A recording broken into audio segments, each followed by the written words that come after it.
Nous devons ensemble avoir conscience que nul autre que nous-mêmes ne viendra sauver notre nation et que cela exige de chacun de nous une mobilisation tous azimuts.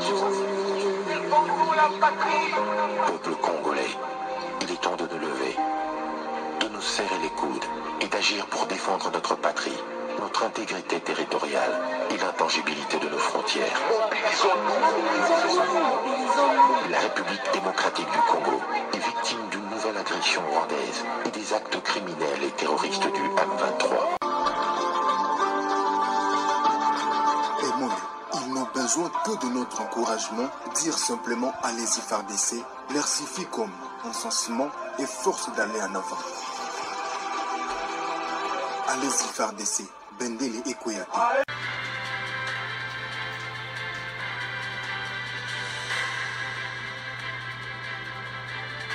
Bonsoir, bonsoir, bonjour, c'est Congo News 24. Bande Konanga, comme toujours avant de commencer notre émission, nous disons merci à Dieu. Nous disons merci à nos chers abonnés et téléspectateurs qui nous suivent partout dans le monde et en RDC. Bande Konanga, soyez les bienvenus. À la une, chers téléspectateurs, spéciale émission sur accord de Luanda. Bande Koboyo Kaba surprise ndenge na ndenge. Les manœuvres de Kagame dévoilées à Luanda. Donc, Bokoyoka était Tokosuka Kaka na Bitumba. Tout est dévoilé. Alors, pas d'avancée, on ndenge ba Congolais basa kolinga. Mokonza mboka a reçu la décision. Tous à la connecter. Chers téléspectateurs, émission Nabise Bandi et committant sur l'ensemble Masolo Yamboka. Bande ko toko kende directement na accord ya Luanda et pas wapi Masolo et Zobetama.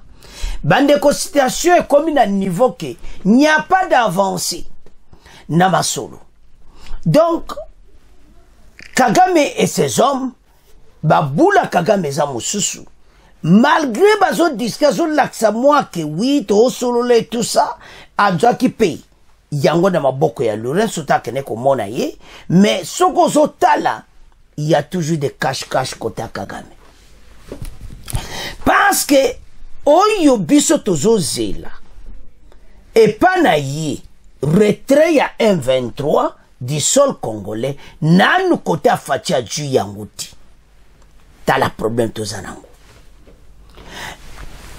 FDLR, ma solo nango, ti lelo clarité zati. Proposition concrète, yango nde eza problème awo. Bande ko mokonza mboka telemi na pona yi. Yazo ba Sudane ya bimisa yango, c'est ça au place bazana yango kopomana.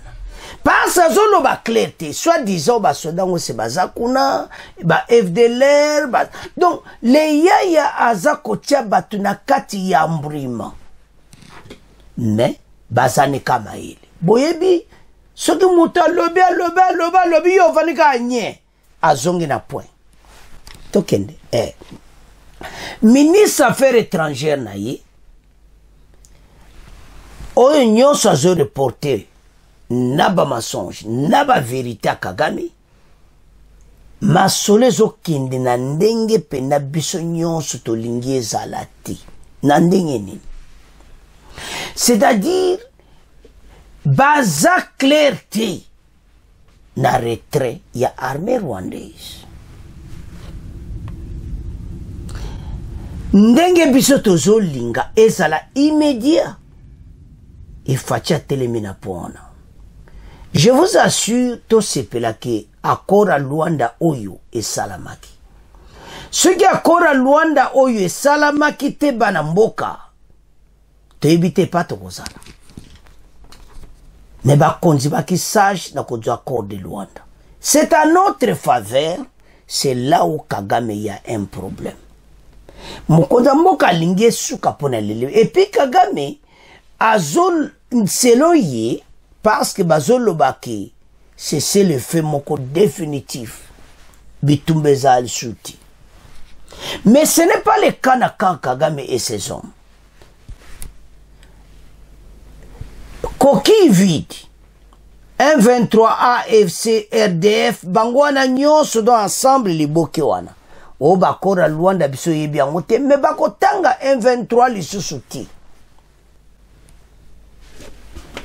Babare bango carrément, on ne parle pas de 1-23, on parle de Kagame, armée rwandaise. Kagame ezo sali pasi. Pasi baso simba penda pota. Namasolo Luanda bazo tanga 1-23 ti. On parle de Kagame et ses hommes. Place oyo azomona yepone azomona voilà. Bazomona ke bazo côté la côté, mais c'est lui qui est sur notre sol. Mais là, les Américains vont comprendre, les bateaux vont comprendre que Kagame a Moutoumabey. Ce n'est pas possible. Bandeko, tout ce qui se passe, makambo bozo yoka, eza makamoko, eza mawa. Sogozo talo tali titi, batu oyo baza batu mabe. Rwanda, position nenga zoke na makambo oyo, zigzag, mais la ministre des Affaires étrangères, Thérèse, te féliciter, il y a Kamika wana. Ndenge mokonzi na ye basololi na fatika yango wana. Ce que nous cherchons, c'est l'armée rwandaise va quitter le sol congolais. Ce que Kagame a zoluka, les FDLR. Batiki me pour les FDLR na yo, kene ko luka bango. Mais je vous assure que Azam mena na situation moko difficile coincé. Problème oyo, eza problème moko. Et comme il travaille, na bango moko occidentaux ba comme devant un problème parce que la Russie, la Chine regarde. Et puis ba américain ba yebi ke ba comme na un problème. RDC a attaché même la Chine siko makasi. Ba américain ba yebi. Et fatia lo bana bango. Que ce qui a yo quitté dans la situation d'être au Kende wana bango moko bako payer ba conséquence wana nyonso. Mais l'être tanga la revue à presse au nyonso basolo à Luanda où ezakilo c'était le oyo kaka oyo ba ya Luanda 21-22 eza makambo za mawatu. Il n'y a pas assez d'avancée. Beaucoup yoka peut te développer ensemble. Mais totanga. Pas ces spéciales émissions sur Kagame et ses hommes. Ba Congolais ba comprendre na mozindo parce que boyo ke pai boyo ki be boye biato benga ango chaîne à référence. Et le binde ko mosona ke kote kuna yo kote kuna ke na pas Congo News 24 à lobby nini. Totanga. Alors, bandeko, avant même totanga, mais toyo kananu o ezoleka na Nord Kivu, avant même tokota en profondeur, ya masolo ya Luanda. Au Nord Kivu, Tilelo, Wazalendo, na ba 1-23 toujours bitumba. Mais tolanda nanu extrait oyo bongo to avance. Au Nord Kivu, une accalmie s'observe à nouveau ce vendredi dans les secteurs Osso-Banyungu en territoire de Massissi. Ceci après au moins 2 jours d'intenses combats ayant opposé mercredi et hier jeudi les rebelles du M23 aux combattants des groupes armés locaux, notamment dans les villages Kaniro, Lukofi et autour du pont de Kisuma. Ces villages du groupement Boabo sont situés à environ 12 km du chef-lieu du territoire de Massissi. Certaines sources contactées dans la région région indique que les rebelles du M23 auraient lancé des attaques contre ces groupes armés dans la région, malgré les cessez-le-feu convenus il y a peu en Angola entre Kinshasa et Kigali. Pour ces sources, en effet, ces nouveaux combats ont ébranlé une fois encore la quiétude de la population civile de la région qui avait connu jusque-là quelques mois de tranquillité. Bandeko tolandi biso nyonso kuna tozo solola kote oyo bata Kagame baza ko pousser tout ça lelo boyoki akalmi ezali mais et tout ce qui était passé na 2 jours oyo toyebisaki bango ke mbalo erere eza te bawazalendo baza na nzela na bango baza na place ya koleka te epuis so leki bawazalendo okutana FARDC bayebaka ngo koki vide po boza wana baotanga bino lisusu te M23 baotanga bino lisusu te armée rwandaise o tu bazosala baje na bango toyebi me bayeba ete bango bakanzaki cessez le feu bakoganye lisusu baterritoire ekosimba te baza na te village monte bakozwa eza lisusu te match eza mobulu toleka na ou ezoleka na Luanda. Guerre à l'est, pas d'avancée majeure et les discussions continuent entre la RDC et le Rwanda. Des sujets nous intéressent ce jeudi matin dans cette revue de la presse. La proposition concrète pour un accord de paix durable et définitif pour le conflit à l'est, présenté par le président angolais en tant que médiateur nommé par l'Union africaine. Lorenzo akene komona bango nyonso. Akepa Kagame apesi dossier. Ayepa oyo apesi dossier. C'est à bango sikobandi ma dossier wana pe ba respecter yango. Mais question oyo ba Congolais ba kotuna toujours les amoko. Kagame et ses hommes est-ce bazo respecter yango? C'est ça au place de comme le cola mais ça besoin de l'autre côté.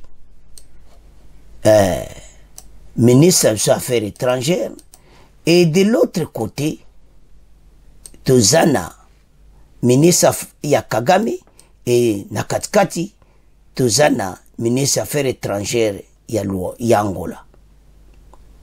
Bazokunda bayebi ke Tozana situation moko oyo Kagame fandima kobimisa batu na ye. Parce que yango nde mutu kozala un point oyo eko déranger masolo. Alors, maintenant, oh là là,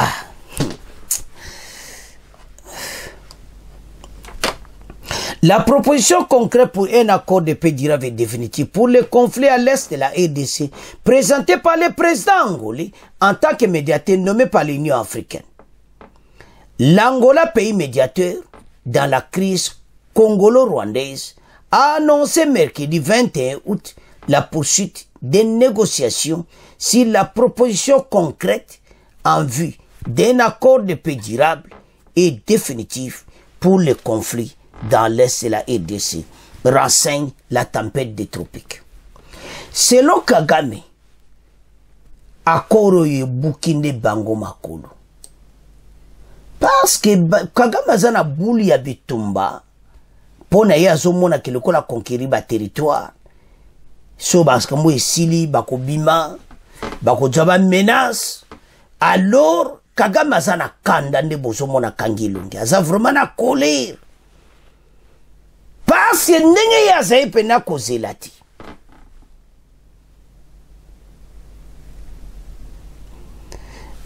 ba occidentaux bazoyebisa kaka point moko abimisa armée na ye ba FDLR toko deal na bango ndenge ni bakobenga na bango mais alors que baza na bango pete. Alors je crois wa basuki le 21 bakozonga le 9 septembre mais toujours na point Le projet a été présenté par le président João Lourenço en tant que médiateur nommé par l'Union africaine. Les dites négociations se sont poursuivies pendant toute la journée de jeudi et de mercredi, bandeko. Et donc, son là, de toute journée, basali journée mobimba. Hein? Mais, problème moko kakezawana, ndengeni retrait, il y a armée rwandaise. Pendant toute la journée de mercredi, 21 août, à Luanda.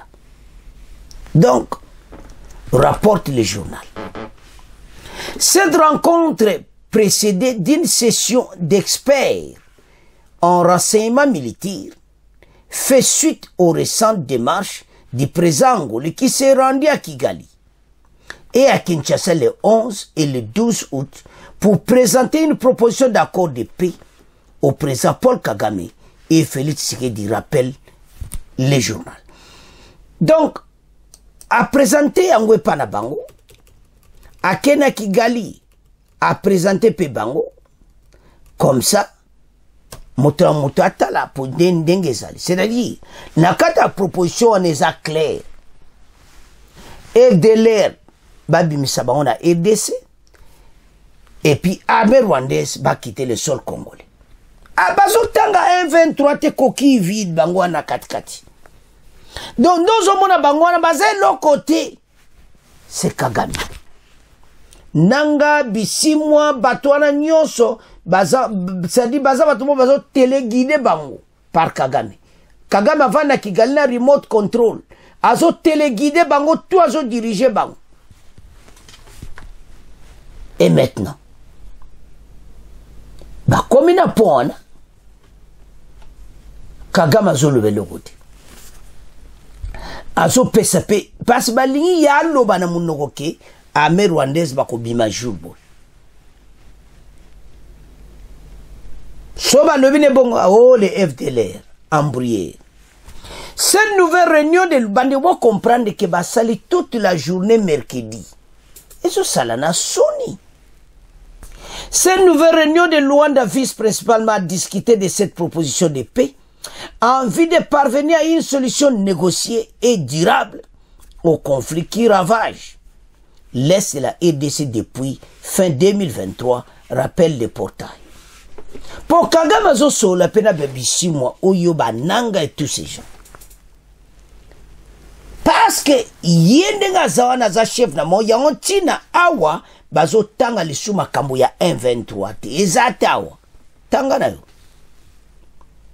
awe zaba oloba kaka sur nini Rwanda RDC. Donc il n'y a plus rien parler de tout, c'est coquille vide. Félicitations Fachi pona yango. Alors, ceux qui tozo tala menande bavanda mesa basali toute la journée. Baso zela Kagame aloba oui, bato bako kite jour boy. Bazeli, bayesu na FDLR, oh voilà, bon.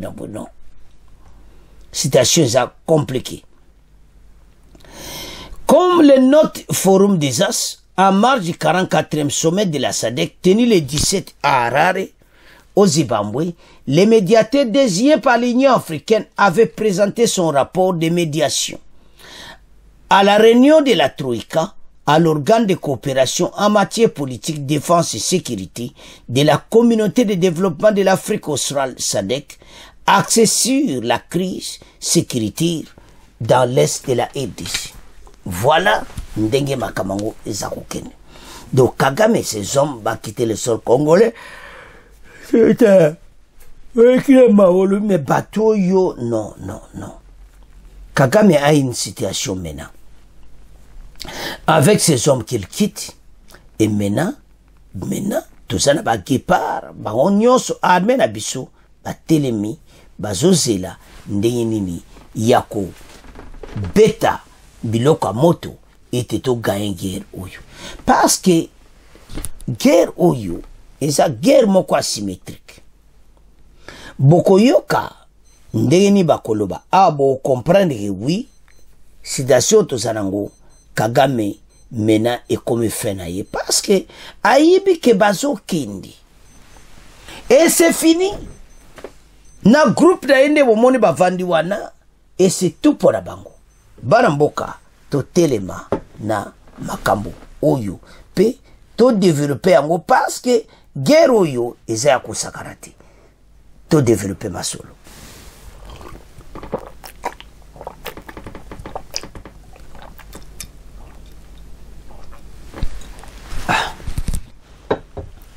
Alors, comme les notes de formule des Adama du 44e sommet de la SADC, où ils ont présenté la truquée par Lorenzo, a expliqué bango, Ndeni Makamozo Kende, la communauté de développement de l'Afrique australe a accessé la crise sécurité dans l'Est de la RDC. Final, sanctionnant la fin des travaux, fait remarquer le quotidien, la SADC souligne toute l'importance qu'elle accorde au règlement des conflits entre la RDC et le Rwanda et les deux pays pourtant point de vue géographique limitrophe. Dans les deux pays basés à la frontière, baza vraiment qu'il faut bayokana. Dans la situation ndenge komi, accord oyo et yindi entre les deux pays dont makambo zamineni. Alors, ce qui te zota là, makambo zo koma na niveau vraiment que armée et élément et puis bitumbe banda. Parce que ba wumeli na masolo oyo. L'armée rwandaise baza ko telema kana ba point wana et voilà bon mais baza dia bato il faut baza la dehors. To ko sentir bango di susuti. Voilà place oyo. Masolo comme pour yinda était et ces hommes Kagame ba quitter la RDC mais Thérèse Wagner ou examiner ses affaires étrangères il est pas tellement qu'il faut armée rwandaise ba quitter le territoire congolais sikoyo Tolanda extrait oyo zako expliquer comment guerre dans l'Est pas d'avancée majeure discussion entre RDC et Rwanda et ça toujours kokoba mais Tolanda nan toyoka yango peut développer maso. Luanda précise que l'objectif actuel est de dépasser le simple cessez-le-feu précédemment signé. Lors des discussions à huis clos, le médiateur angolais a présenté aux deux parties un document visant à aboutir à une solution négociée et pacifique sous la forme d'un accord de paix durable et définitif selon les sources angolaises. Le contenu de ces documents avait déjà été au centre des échanges entre le président angolais et ses homologues congolais et rwandais qu'il a rencontrés séparément ce mois d'août. Cependant, selon diverses sources, les discussions à Luanda n'ont pas encore conduit à des avancées significatives. Kigali continue d'insister sur la neutralisation des FDLR, tandis que Kinshasa n'a toujours pas obtenu ni l'arrêt de l'avancée du M23 qui poursuit ses recrutements et formations, ni le retrait des troupes rwandaises du sol congolais. Une réunion d'experts est prévue à la fin du mois pour tenter de faire progresser les détails de l'accord proposé par João Lourenço. Parallèlement, les ministres des Affaires étrangères des trois pays, RDC, Rwanda et Angola, se retrouveront à Luanda le 9 et 10 septembre pour poursuivre les discussions. Sur le terrain, le M23 a déclaré ne pas se sentir concerné par les discussions de Luanda, poursuivant ainsi l'avancée de ses troupes vers d'autres zones. Bandeko, situation to komenango bozomona clairement été ndenge zokende eza clair. Kagame ces hommes parce que eza na kati accord qu'il faut quitter na batunaï. Mais nanu azo yenga yenga. Dezo senga clairement été azo batunaï batiti le territoire congolais. Parce que yena batunaï ba wumeli sur le terrain.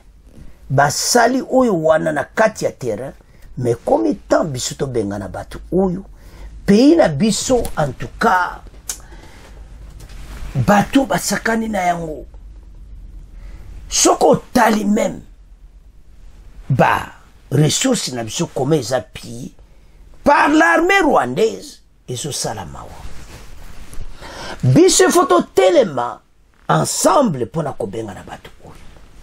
Quand on voit ce qui se passe à l'Est, ça fait mal. Maintenant, la bantité, on a nyonso oyo armée rwandaise bazo diriger. Mais bazako nyoko la batu. Bazako tungi sa se gêne. Que bango buena bango bazo. Non. C'est trop. Bazako tungi sa. Mais et comme temps oyo, ba Congolais bazala sima, ya oyo kaka mira munene poto gagne bitumba oyo. Nous devons être unis pour barrer la route à l'ennemi pour avancer dans notre pays. Parce que suite au talabato toujours zongasima. Chers téléspectateurs, Kagame et ses hommes ba comme une citation mon coquet et comme moi passe. Mais biso to telema. Parlons to loba pona mboka. To benga na monguna wa telemi pona mboka na biso. Comme ça pays na biso et comme na niveau mosu peto gagner ba territoire en territoire. Mais et lo que ça vrai. Et ça que citation to vivre nango. Et ça pena malamuti. Il faut battre oyo ba quitter le sol congolais le plus tôt possible batika mboka oyo na kimia. Parce que ce qui to tala oyo le katola ni biso nyonso. Batu yo ba baby simboka na biso. Batu yo baza kuyiba ba minere na ndenga désordre ndenga liboma kutu.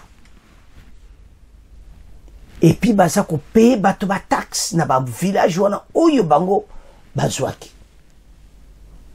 En tout cas makambo yo melati. Manève ba kondibo déclarer Kabitumba. Parce que au même mango ti wapi. Tolando il n'y a pas d'avancée penda. Ce comme une armée rwandaise quitter le sol congolais et comme boy. Oh armée rwandaise kutaza ne kunate oh papa. Pourquoi ozo kanga motema à tel point que makamunyo se bimi poleli. Situation zanango na lobaki. Aoye bate mena qu'est-ce qu'il faut faire parce que aotala kaka mbongo. Yata la vie à baturaïte. Donc pour lui bitumba armé donc moi ndamba so moi ba bombo ba pesa pour que non en Mozambique na ba français ba bombo kaze ko silate ba kesuko pesa yo kene ko somba pasa so donda na ba armo ba pesa ki enda ki obunda na Mozambique. Mais nous allons vivre et d'ici ba congolais tous ana kimia parce que na ndenge ngala zo mona so pera bitumba biso na sadek bango na armée rwandaise na armée Uganda biso to gai. Et mon, ils n'ont besoin que de notre encouragement, dire simplement allez-y FARDC, leur suffit comme encensement et force d'aller en avant. Allez-y FARDC, Bendele et Koyate. Allez-y FARDC, allez-y FARDC, Bendele Koyate, amour de la patrie d'abord, Toko Gagne Bitumba Oyo. Avançons. Parce que Sadek maintenant a mandaté par les Nations Unies. Donc, ceux qui peuvent la guerre déclencher, Bango va perdre. Parce que tout un pays est. Mais Bissau, c'est toute une région où on a un problème. Alors, Nanyo Sowana, le président rwandais a comme ça la manœuvre. Oh voilà! FDLR, mais FDLR na yo na tino ba mona kangote. Et puis ba yebisi armée, makamoto lo ba lelo eza onde to lani na exilo wana.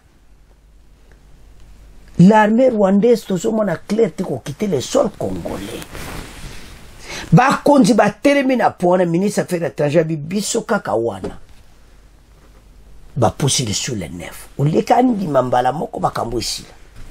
Donc problème na yé azana besoin. Il y a zo séparatiste c'est le feu. Tout ça la clair. Il y a l'imbitumba. Pourquoi l'imbitumba? À mon avis, l'armée n'est pas un avantage que biso. Mais c'est quoi il y a biso de zate? Biso peut comme avancer, tu es le président rwandais. Notre armée a l'expertise à Makambo Belé. Alors, en tout ça, oh, il y a zak besoin d'ango zaka kaki. Tout bunda, bamba boto la territoire, azomona kako gagner, tout ça. Allez, mais nous kande, détombez-vous. Notre armée est en position de force, pas une position de faiblesse, ndeba musuba zokanza. to l'accès bino lobi ne mission lobi ke ko tala ndeke armée zo sala ba répétition bazo pesa ba conseil ndeni ba kubunda na armée rwandaise parce que ba yebi ce que nous faisons ici ce sont les formalités. Pourquoi formalité? Parce que Kagame a retiré ba soda na été boyo qu'il n'y a pas d'avancée majeure tant que du côté RDC to Osenga bazo sala yango to Osenga armée rwandaise a quitté les sols congolais. Voilà là où il y a un problème. Kagame et ses hommes, Mayele Sili Bombazo et Bateloni Nakosal. Mais nous devons être debout ensemble, bender les Koyate, seulement chanter, phare d'ici, bender les Koyate. L'amour de la patrie. Sotia Mouramboka. Okomona comme pays au Liboso. Il y a honte ça Congolais. Défendons ce pays jusqu'au sacrifice suprême. Ba jeno nyoso na ba geparo bazana Nord Kivu. Oye ba nouveau recrue bozo bunda. Bo bunda pona mboka. Mais l'autre osenga ba konzi. Erreur ezate côté paiement ba souda. Ba futa bango très bien. Pourquoi tozolo ba bongo? Message les gars qui na réseaux sociaux. Au soda na bomi mokonzi na ye. Financier ya ba souda. Pona mbongo na ye. Et puis ce signal moko makasi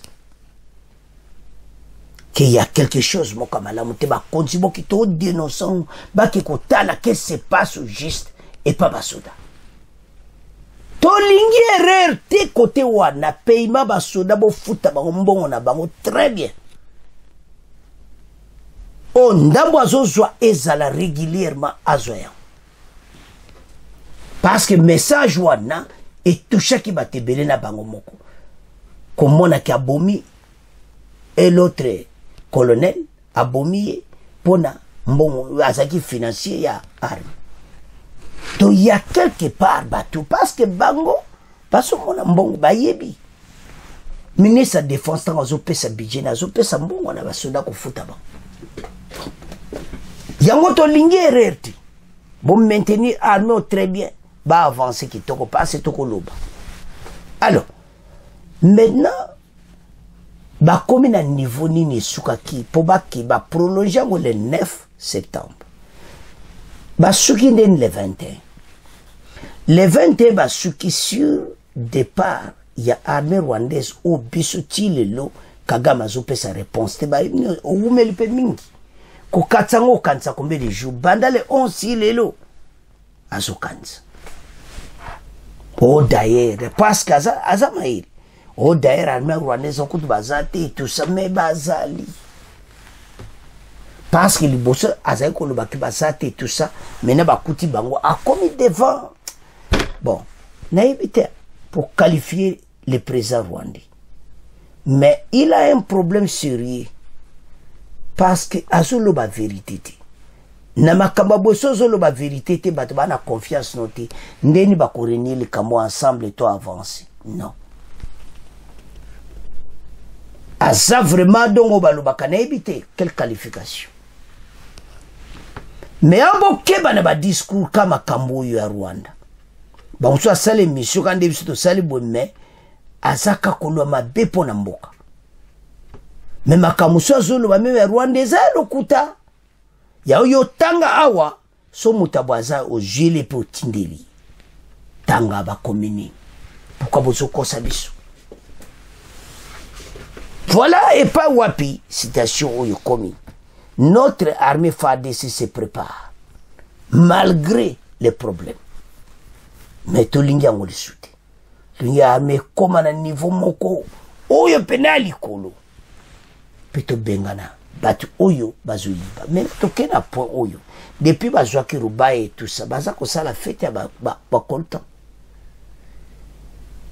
mais bangoka bata liboso ko tia makilele mais ce sont eux oyo baza ko yiba sans même la honte ba ko sala évacuer et tout ce monde ba okende wapi Wane supo mususu, mais c'est préparé. Ils vont rentrer wapi à Kigali. au Rwanda pa wapi bafasonaki bango pasi bakanisaki kope kosimba lisusu te awa bato nyonso bazozela ezala kote bazozela nini armée rwandaise a quitté le sol congolais FARDC azongeli bonga na ye et puis to continuer ko avancer mboka oyo dans une belle direction parce que ça la bato musu baza wana kapona ko meto bacha mbeba mais bayeba été nous allons gagner cette guerre atel denge umeli FARDC ko gagner c'est mon pays c'est mon armée fonaza simana yango yope le ba FARDC eza notre armée tozala simana bango po makambo oyo ekende pe bien